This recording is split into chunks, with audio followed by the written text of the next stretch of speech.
La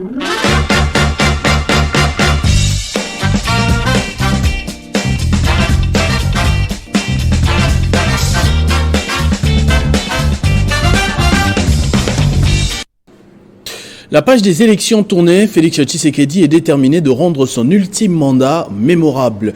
Dans l'histoire du pays, l'intention est là, certes, mais est-ce que l'action suivra? Comment et avec qui? Analyse de ces nombreuses questions qui vous taraudent certainement l'esprit avec Junior Koudoura, cadre de l'Union Sacrée. Bonsoir. Bonsoir Christopher et bonne année. Bon début d'année 2024, effectivement. Merci. C'est notre premier numéro. Ouais. Pour en venir au discours, vous l'avez certainement suivi, ce discours d'investiture de Félix Tshisekedi. Sommairement, quel point vous a marqué le plus? Eh bien d'abord, le chef de l'État a été clair dans son discours. Si on peut le résumer en quelques mots, premièrement, c'est les réformes, continuer les réformes, et puis deuxièmement, réformer rapidement. Je pense que le chef de l'État a été sur une bonne lancée. Les Congolais lui ont donné une majorité qui est à l'image de son engagement du premier mandat, c'est-à-dire irréprochable et indiscutable. Les Congolais, à travers ce nouveau mandat, ont montré qu'ils étaient derrière le chef de l'État par rapport à ses préoccupations, par rapport à son combat, notamment à l'est du pays. Et à travers ce second mandat et cette nouvelle majorité, il faut donc, le chef de l'État l'a dit, continuer à réformer, c'est-à-dire consolider les acquis, réformer davantage, mais surtout, comme vous l'avez dit, ce mandat ultime, c'est-à-dire il faut réformer rapidement. Alors, ma lecture à moi, c'est qu'effectivement, le temps presse, il faudra aller vite et continuer à réformer davantage les premières réformes qui ont été entamées lors de ce premier mandat, c'est-à-dire l'enseignement, la sécurité, etc. Quand le lendemain de l'acquisition de son dernier mandat, on entend tout le temps dans la bouche, en tout cas de tous les communicateurs du président Tshisekedi, le mot réforme, ça fait penser peut-être à une envie de prolongation aussi, c'est-à-dire...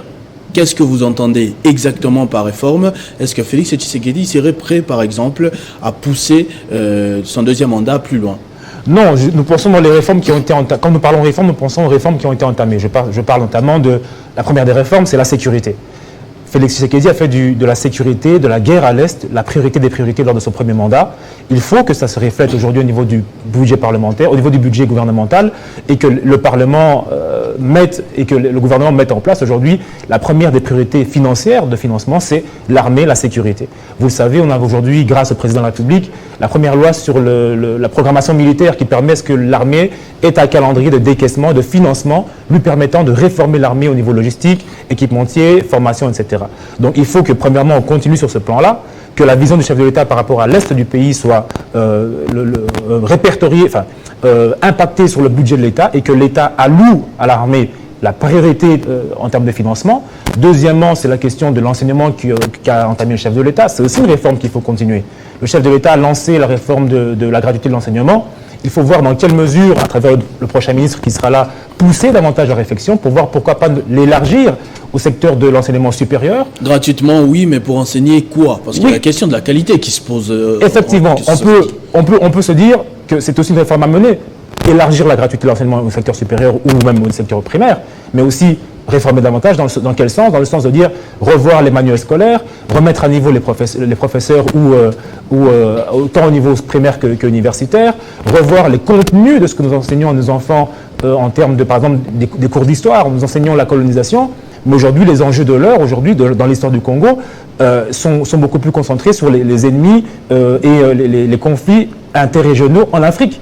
Donc aujourd'hui, il faudrait mettre à niveau les contenus, les manuels scolaires par rapport aux enjeux de l'heure pour que la cohésion nationale et la compréhension de nos populations dès le bas âge soient focalisées sur les enjeux et les risques que court notre pays et donc un plus grand patriotisme. Et puis, je pense aussi qu'il faut, j'allais finir par là, réformer, non seulement voir comment peut-être mettre la gratuité, mais si par rapport aux universités privées, par exemple, on pourrait voir comment plafonner peut-être un minerval maximum que pourraient fixer les universités privées, tout au plus un minerval maximum à ne pas dépasser par rapport à la loi.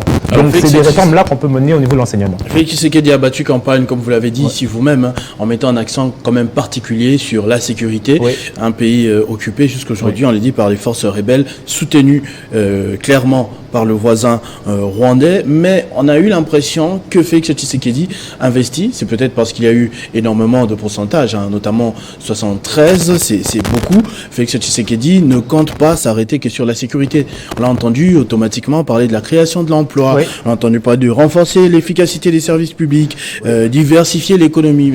Oui, dans la diversification, aujourd'hui, on le voit, la RDC est un pays à 80% agricole. Il faut regarder dans ce sens-là aussi, voir dans quelle mesure exploiter nos richesses, voir dans quelle mesure valoriser les métiers par rapport aux richesses qui sont les nôtres. Aujourd'hui, nous sommes un pays en construction, il faut que nous investissions dans la formation professionnelle pour que nous ayons une main-d'œuvre capable de construire notre pays. Aujourd'hui, nous avons des terres agricoles non exploitées. Il faut que nous voyions comment le gouvernement peut mettre en place des mesures incitatives qui permettraient à ce que la population puisse investir et les opérateurs économiques puissent investir dans le secteur agricole et donc créer de la richesse, donc créer de la production qui permettrait donc de la richesse et donc de l'emploi et donc de la diversification de l'économie. On doit sortir de l'étau que le monde occidental veut nous mettre autour des mining et penser différemment, penser en dehors de la boîte, voir dans quelle mesure, à part les mining, bien sûr qui sont essentiels, on pourrait utiliser, exploiter d'autres secteurs qui n'ont jamais été et que nous délaissons bien que trop aux étrangers. Donc ce sont des réformes-là qu'il faut mener par les équipes qui vont accompagner le chef de l'État à travers sa vision, mais des réformes audacieuses, des initiatives créatrices qui permettraient de penser autre chose. Et pour chuter, j'aimerais proposer autre chose aussi. Aujourd'hui, nous avons au Congo des difficultés avec le taux de change. Parce que c'est la question que je voulais poser. Vous êtes cadre de l'Union sacrée, certes, mais vous êtes également un spécialiste en matière d'économie. Vous avez travaillé dans les banques. Qu'est-ce que Félix Tshisekedi devrait faire pour laver quand même cette humiliation? Partout où il est passé à travers le pays, on l'a répété, dollar, dollar, dollar, dollar. Au stade de martyr, étonnamment même que ça n'a pas été le cas lors de son discours d'investiture. Que pensez-vous qu'il peut faire dès les premières semaines maintenant, en attendant le gouvernement et tout le reste, pour stabiliser cette situation? La question, elle est vaste, mais je vais essayer d'être très bref. Il y a deux aspects, l'aspect économique et puis l'aspect citoyen. L'aspect citoyen, l'aspect économique, c'est que aujourd'hui nous ne produisons pas assez. Puisque nous achetons nos produits de première nécessité à l'étranger, puisque nous achetons notre carburant à l'étranger, nos achats, nos transactions au niveau gouvernemental et public sont essentiellement en dollars. Ce qui fait que nous ne maîtrisons pas notre monnaie. Or, si nous produisions, nous pourrions contrôler les prix de notre production. Donc, pour produire, qu'est-ce qu'il faut? Il faut d'abord, mettre en place des unités de production. Donc, ça suppose qu'il faut d'abord industrialiser le pays, mettre de l'énergie, entre autres, pour que nous puissions industrialiser le pays. Deuxièmement, il faut que dans les centres de production, pour ceux qui sont dans l'agriculture, dans la production alimentaire, et dans l'élevage, dans la pisciculture, etc., il faut que nous puissions relier le pays de bout en bout, de nord au sud, de l'est à l'ouest, pour que les centres de production puissent être liés les uns aux autres et que les marchandises et que les flux commerciaux puissent se faire. Ça demande quoi? Premièrement, il faut prioriser certains secteurs.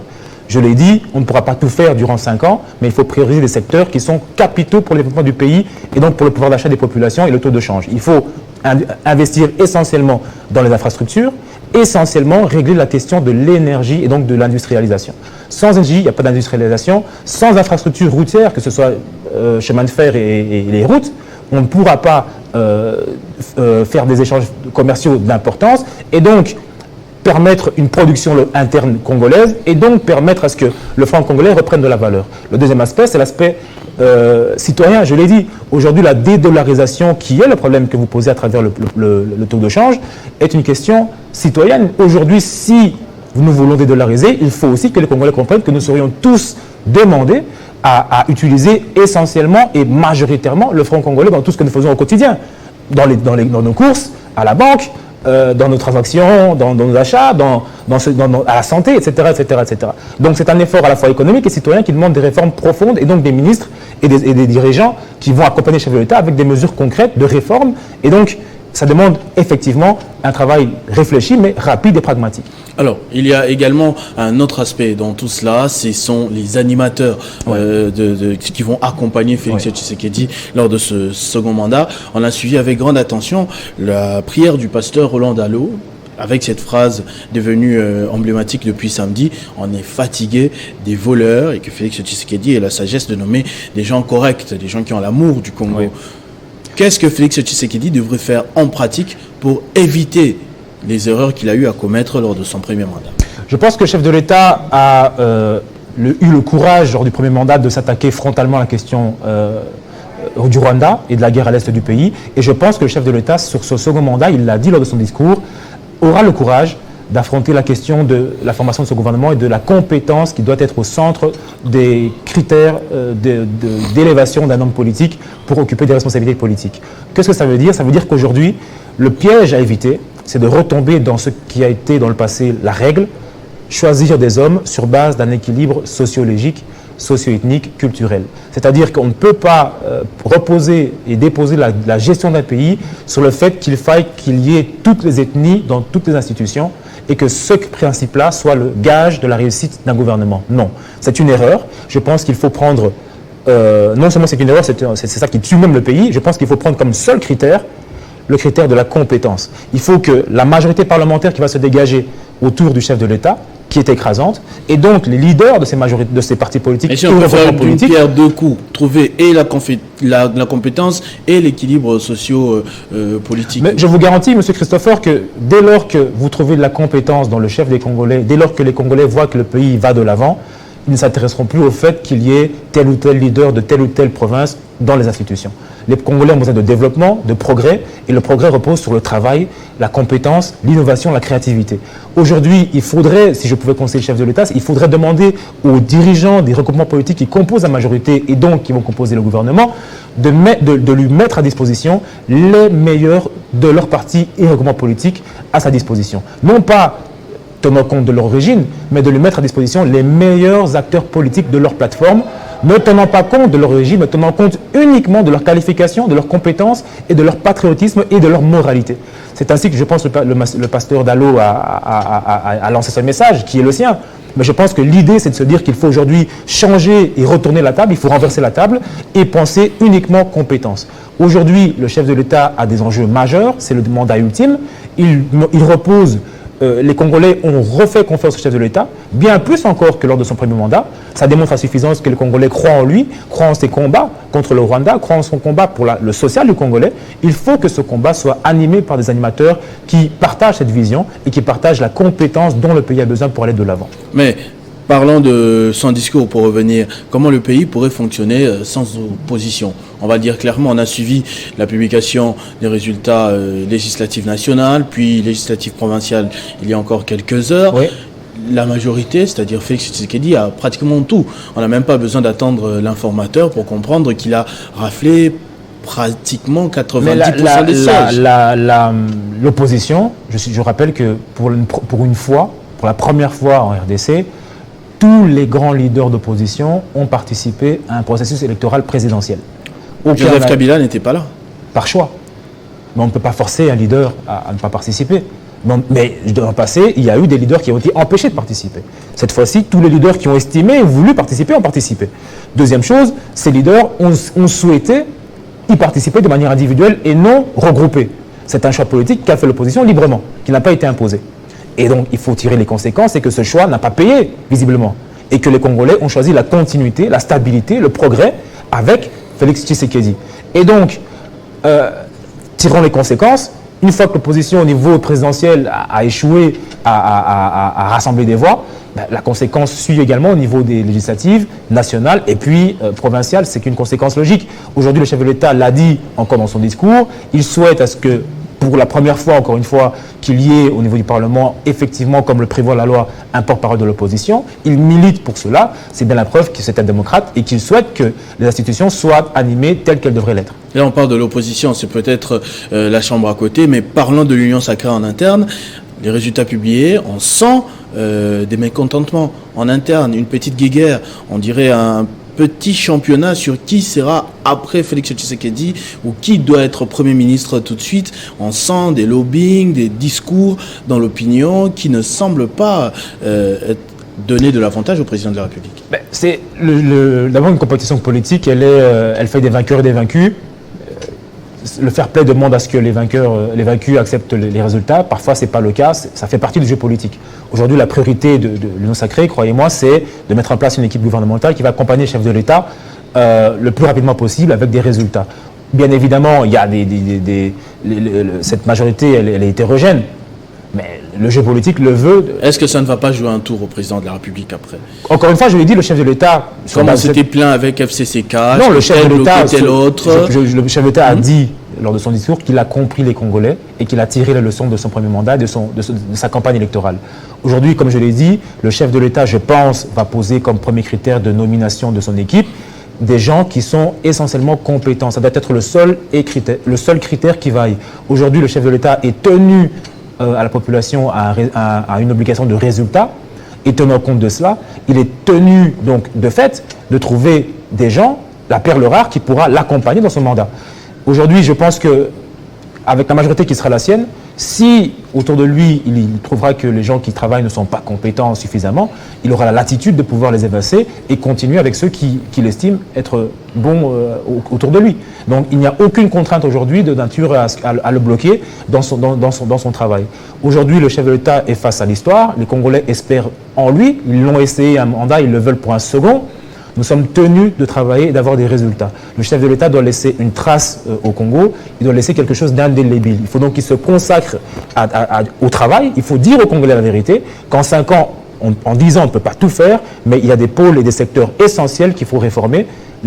L'enseignement, on l'a dit, la sécurité, et puis investir dans l'agriculture, qui est une source essentielle de développement et de croissance et d'emploi et de productivité. Et les infrastructures routières, chemins de fer, fluviales, aéroportuaires. Nous sommes au centre de l'Afrique. Développer un aéroport moderne en RDC, ça serait là un message fort que lancerait le chef de l'État à l'issue de son mandat et quelque chose qui serait coulé dans l'histoire du Congo, qui resterait pour la postérité. Là, on parlait de l'Union sacrée, mais il y a aussi l'UDPS, qui est une force politique assez complexe.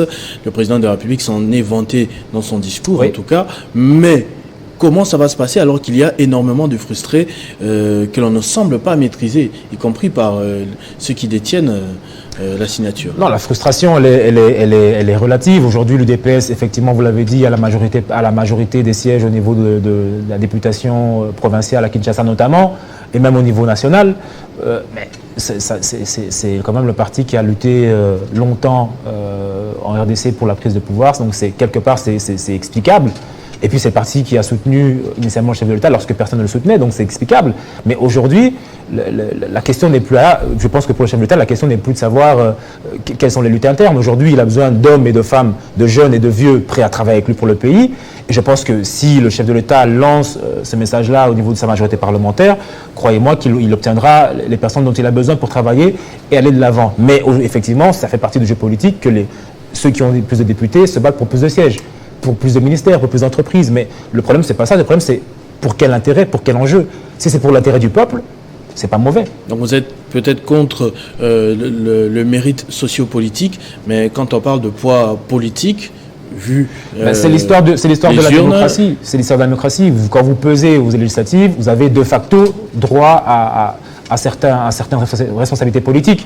Mais peu importe que vous soyez d'un parti X, Y ou Z, dans tous ces partis-là, je suppose que dans ce pays, nous avons de la compétence dans tous les partis politiques, et le seul critère de compétence, le seul critère que nous voulons pour être élevé comme dirigeant au Congo et accompagner le chef de l'État, c'est la compétence. C'est ce que moi je souhaite que le président prenne en considération pour son intérêt, pour son mandat qui est le dernier, comme il l'a dit, l'ultime, comme il l'a dit, pour le renouveau que nous voulons, et ça passe par le renouvellement de la classe politique. Et ce renouvellement de la classe politique, peu importe le parti qui fournira les ministres ou les mandataires, mais ces mandataires et ministres qui seront fournis au chef de l'État doivent être fournis sur le seul message et sur la seule base de la compétence. J'insiste et je réinsiste parce que aujourd'hui, depuis 1960, on passe de gouvernement en gouvernement en tenant compte de la représentativité sociologique, ce qui fait d'ailleurs que nous prenons 6 mois, 10 mois, 12 mois à former des gouvernements, et au finish, on se rend compte que le résultat n'y est pas forcément. Mais quand vous prenez la compétence comme seul critère, eh bien, à ce moment-là, vous verrez que les choses iraient beaucoup plus vite et beaucoup mieux. Parce qu'aujourd'hui, le chef de l'État est tenu à des responsabilités, à des résultats.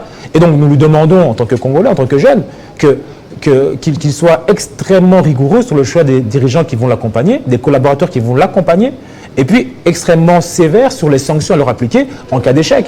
Aujourd'hui, on ne peut plus tergiverser. Les Congolais ont tellement d'espoir dans ce second mandat qu'il faut y aller tout de suite à 100% avec les bonnes personnes. Et si on se rend compte que ce n'est pas les bonnes personnes, on les change et on cherche d'autres personnes. Pour terminer, on va parler quand même de la composition de la liste d'invités du président de la République. Oui. Plus de 10 chefs d'État, on était à 17 pratiquement chefs d'État ici à Kinshasa pour cette investiture. C'est assez inédit, même dans l'histoire du continent. quelle sera la politique, à votre avis, de Félix Tshisekedi vis-à-vis de ses partenaires extérieurs, que ce soit dans le continent ou l'Occident, l'Orient? Quelle attitude va avoir le Félix Tshisekedi qui avait extrêmement voyagé lors de son premier mandat? Et sous question, on a vu William Ruto, qui pourtant il y a quelques semaines avait pratiquement manqué du respect à tous les Congolais en direct. À quel moment se sont-ils réconciliés?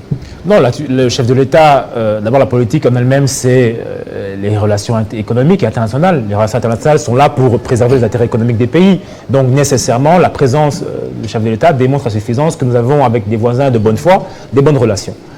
Au niveau du chef de l'État, la politique qui a été la sienne d'être très agressive sur le plan international, vous le constaterez avec moi que chaque fois qu'il prend la parole au niveau de la scène internationale, il ne manque pas d'évoquer la question de l'Est du pays, il ne manque pas d'évoquer la question de l'agression dont nous sommes victimes, et ce message commence à porter des fruits.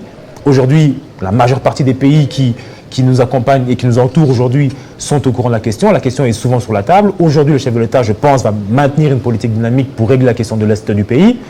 Aujourd'hui, je pense qu'on a beau être dans un second mandat, la question essentielle du chef de l'État sur le plan international, c'est la question du Rwanda et de l'Est du pays. Et je pense que la loi sur la programmation militaire permettra à ce que de manière pérenne, nous puissions financer notre armée et nous préparer, comme il l'a dit, en cas de ligne rouge, à nous défendre et défendre nos frontières. Donc le chef de l'État, je pense, en quelques mots, ne changera pas sa politique. Il restera sur de l'énergie, du dynamisme, sur la dénonciation et puis sur la préparation de l'armée et la refonte de l'armée pour la préparer davantage à toute velléité extérieure, telle qu'il l'a dit lors de sa clôture de campagne. Merci beaucoup Junior Koudoura, cadre de l'Union Sacrée. Avec vous, on a décrypté ce discours d'investiture du président de la République en 6 axes, oui. Notamment, je rappelle, la création d'emplois, la protection du pouvoir d'achat des ménages et la stabilisation du dollar, l'assurance de la sécurité du territoire national, la diversification de l'économie congolaise, une garantie à l'accès aux soins et le renforcement de l'efficacité des services publics. Merci beaucoup d'avoir répondu à nos différentes questions et j'espère qu'on se retrouvera très prochainement avec le même plaisir. Il n'y a pas de problème, c'est un plaisir de me recevoir, d'être sur votre plateau. Bonne année 2024 à vous tous et puis à très bientôt également. Voilà, merci. Restez fidèles au programme de votre chaîne Télé 50.